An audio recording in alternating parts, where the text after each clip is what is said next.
नमस्कार, श्री स्वामी समर्थ।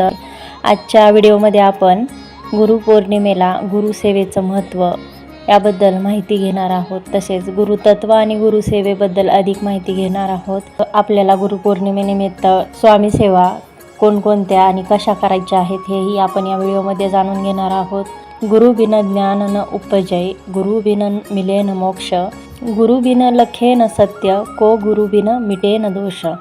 गुरुच्या परिस्पर्शाशिवाय मनुष्यातील अज्ञानरूपी अंधकार दूर होत नाही आणि ज्ञानाचा दीप प्रज्वलितही होत नाही। गुरुच्या सहवासाशिवाय सत्य असत्याची जाणीवही होत नाही आणि काय योग्य आणि काय अयोग्य याचेही ज्ञान गुरुच्या संगतीशिवाय मिळत नसल्याचे संत कबीर सांगतात। प्रत्येकाच्या आयुष्यात गुरुचे महत्त्व हे अनन्यसाधारण असते। गुरुपौर्णिमा लोक वेगवेगळ्या पद्धतीने साजरी करतात। गुरु पौर्णिमेला स्वामी भक्त मोठ्या प्रमाणात स्वामी सेवा करतात। ती स्वामी सेवा कशी करावी याविषयी आपण माहिती घेणार आहोत। रोजच्या रोज दुपारच्या जेवणात सकाळी किंवा संध्याकाळी वेळ ठरवून तुम्ही ही सेवा दररोज करायला सुरुवात करा। आता या सेवेमध्ये तुम्हाला काय करायचं आहे, तर या सेवेमध्ये तुम्हाला फक्त 2 गोष्टी करायच्या आहेत। श्री स्वामी समर्थ हा जप 11 माळी करायला खूप कमी वेळ लागतो आणि जर तुम्हाला 11 माळी सुद्धा शक्य नसेल तर कमीत कमी 1 माळ तरी करावी। आता बघा, 11 नाही तर 1 तर तुम्हाला जमेलच। त्यानंतर दुसरा आहे तारक मंत्र। तारक मंत्र हा 1 वेळेस बोलायचा आहे। तुम्हाला हे 2 कामं करायचे आहेत। या 2 गोष्टी तुम्हाला ऐकायच्या किंवा म्हणायच्या आहेत। तसेच नैवेद्य दाखवतानाही अनामिकेने पाण्याचा भरीव चौकोन करून त्यावर नैवेद्याचे ताट ठेवायचं आहे व नैवेद्य दाखवण्यापूर्वी व दाखवल्यानंतर मुजरा करायचा आहे। नैवेद्यावर तुळशीच्या पानाने ओम प्राणाय स्वाहा म्हणत नैवेद्य दाखवायचा आहे। दोन्ही वेळेस सकाळ व संध्याकाळी नैवेद्य दाखवल्याशिवाय जेवण करू नये। रात्री ताजे जेवण तयार केलेले नसल्यास महाराजांपुरता भात करून दूध भात किंवा दूध साखर पोहे याचा नैवेद्य दाखवावा। नैवेद्य दाखविताना देव्हाऱ्यात निरंजन जळत असावी, निदान उदबत्ती तरी जळत असावी। महाराज अथवा इतर देव अग्निसाक्षीशिवाय नैवेद्य स्वीकारत नाहीत। नवीन सेवेकरी असाल तर कशी सेवा कराल? तुम्ही जर नवीन सेवेकरी असाल म्हणजेच नुकतीच सेवा करणे सुरू केले असेल तर तुम्ही स्वामी सेवेमध्ये काही गोष्टी करणं गरजेचं आहे। दररोज संध्याकाळी किंवा सकाळी 1 वेळ निश्चित करा। समजा सकाळी 7:30 वाजता किंवा संध्याकाळची 1 वेळ कोणतीही ठरवून दररोज त्याच वेळेला स्वामींची पूजा करा। स्वामींची पूजा करताना दररोज सर्वप्रथम आपण स्वामी चरित्र सारामृत या अध्यायाचे अध्ययन करावे।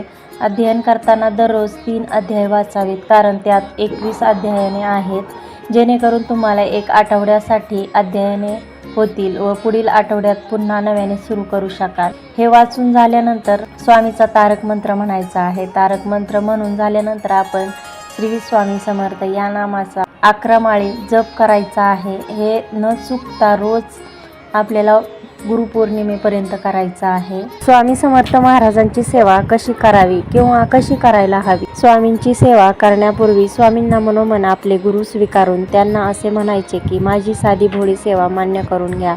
माझ्या सर्व दुःख आणि व्याधी असतील तर त्या कमी करून आम्हाला सुख व समाधान प्राप्त व्हावे। कायम तुमची सेवा माझ्याकडून करून घ्या अशी मनोभावी प्रार्थना करायची आहे। तुम्ही अशी प्रार्थना केली तर नक्कीच तुमच्याकडून नित्यसेवाही घडेल। तुमच्याकडे स्वामी समर्थ महाराजांची छोटी का होईना फोटो किंवा मूर्ती असायला हवी, कारण आपण ज्या देवतेची किंवा गुरुची उपासना करतो तिची प्रतिमा किंवा मूर्ती आपल्यासमोर असणे आवश्यक असते। दिवसभरातून तुम्ही वेळ काढून कधीही तुम्ही नित्यसेवा करू शकता, कारण आजकालच्या धावपळीच्या दिवसात आपल्याकडे वेळ असेल नसेल, त्यामुळे थोडासाच वेळ काढून आपल्याला सेवाही करायची आहे।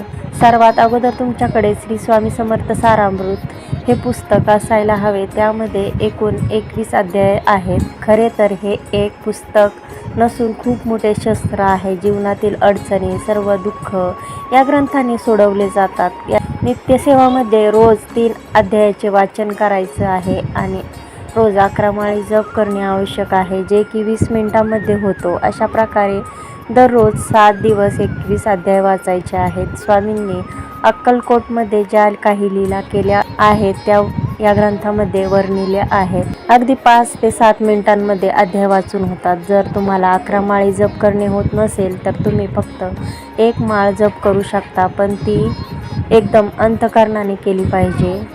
तसेच रोज तारक मंत्र म्हणायचा आहे, शक्य नसल्यास तो ऐकायचा आहे। स्वामींची सेवा आपल्याला अनन्य भावाने स्वामींना शरण जाऊन करायची आहे। ज्यांना रोजच्या कामातून चांगला वेळ मिळतो त्यांनी रोज 3 अध्याय 11 माळी जप आणि तारक मंत्राचे पठण करायचं आहे।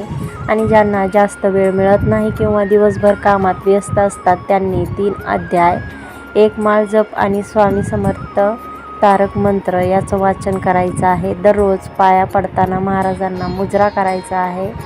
ज्यावेळेस घरातून बाहेर पडतो त्यावेळी स्वामींना मुजरा करायचा आहे आणि तसेच आपण बाहेरून घरात आल्यावरही स्वामींना मुजरा करायचा आहे।